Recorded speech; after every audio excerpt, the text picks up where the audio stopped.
મુશળધાર વરસાદના કારણે જામનગરની પણ એ જ સ્થિતિ છે। જળ કર્ફ્યુ જામનગરમાં જોવા મળી રહ્યું છે। આજે જામનગરમાં પણ રેડ એલર્ટ આપવામાં આવ્યું છે। આ આગાહીની વચ્ચે મુશળધાર વરસાદ જામનગરના અલગ અલગ વિસ્તારોમાં છે અને જળ કર્ફ્યુ એટલા માટે કેમ કે લોકો ઘરની અંદર પણ રહેવા માટે हैरान થઈ રહ્યા છે। ઘરની અંદર એટલા પાણી ભરાઈ ગયા છે, ઘરની બહાર પણ કમર સુધીના પાણી ભરાઈ ગયા છે। तो जल कर्फ्यू आखा जामनगर में है। जामनगर कालावाड़ रोड पर अनेक स्थलोए रस्ता जलमग्न है।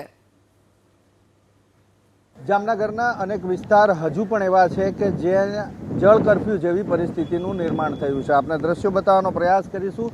जामनगर एसटी डिविजन विस्तार छे अने आ जे रोड छे ए जामनगर कालावाड़ रोड छे, जे रोड उपर अत्यारे पाणीनुं साम्राज्य जोवा मळे छे। रोडनी आसपास अनेक सोसायटी आवी छे जेनी अंदर रहता लोको 2 दिवसथी पाणीनी अंदर गरकाव छे। तेमना घरनी आसपास अने आ जे मुख्य मार्ग छे ए मार्ग उपर पाणी फरी वळ्या छे, जेना कारणे लोकोने घरनी अंदर जवामां अने घरथी बहार निकळवामां तकलीफ पड़ी रही छे। आप दृश्य जुओ छो, घूंटणसमा पाणीमांथी लोको पसार थई रह्या छे। कारण ए छे के जे वरसाद पड्यो जामनगर शहेरनी अंदर 24 कलाकमां अंदाजित 15 इंच जेटलो वरसाद अने उपरवासमांथी रंग नदी नी अंदर जे पूर आव्या, रंगमती नामनी जे नदी छे ए नदीनी अंदर पूर आव्या। ए पूરના पाणी पण जामनगर शहेरनी अंदर आव्या, जेना कारणे जामनगर शहेરના अनेक विस्तार एवा छे के ज्यां जल कर्फ्यू लागी गयो छे। परिणामे जे लोको छे ए लोकोनी जे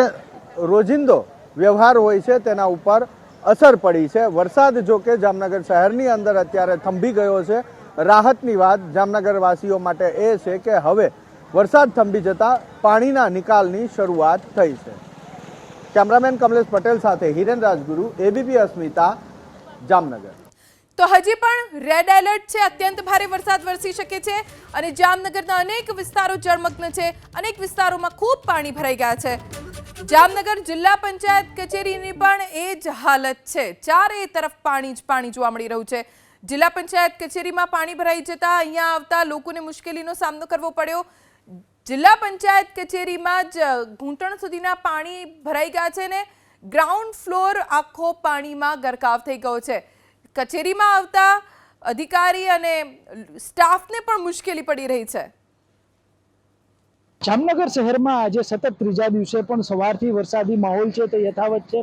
વરસાદી માહોલને લઈને શહેરના આંતરિક રસ્તાઓ તો ઠીક છે, પરંતુ મુખ્ય માર્ગો અને સરકારી કચેરીઓ છે તે પણ પાણીમાં ફેરવાઈ ચૂકી છે। જામનગર જિલ્લા પંચાયતના આ દ્રશ્યો જુઓ, જેમાં ગ્રાઉન્ડ ફ્લોર સુધી પાણી છે તે ભરાઈ ચૂક્યું છે। આ સમગ્ર જિલ્લા પંચાયતનું પરિસર છે, જામનગર જિલ્લા પંચાયતનું। અને આ જે રસ્તો આપ જે જોઈ રહ્યા છો તે 7 રસ્તાને જોડતો રસ્તો છે। આ મુખ્ય માર્ગ પર પાણી છે તે પાણી જ પાણી ભારે વરસાદને લઈને ફરી વળ્યા છે। રવિ બુદ્ધિદેવ, એબીપી અસ્મિતા, જામનગર। જામનગરનો લાલપુર પંથક જ્યાં પણ ખૂબ વરસાદ વરસ્યો અને ઘણી બધી સોસાયટી જળમગ્ન થઈ ગઈ છે। આફતનો વરસાદ અવિરત ચાલુ થયો છે પાછો, જેના કારણે લોકોના શ્વાસ અદ્ધર થઈ ગયા છે કેમ કે વરસાદ છે જે અટકવાનું નામ નથી લઈ રહ્યો। લાલપુરમાં ઉમાધામ સોસાયટી, ચાર થાંભલા વિસ્તારમાં પણ વરસાદ વરસી રહ્યો છે। ગાયત્રી સોસાયટી, શાક માર્કેટ વિસ્તારમાં ધોધમાર વરસાદ છે। આજે જામનગર જિલ્લાભરમાં રેડ એલર્ટ આપવામાં આવ્યું છે।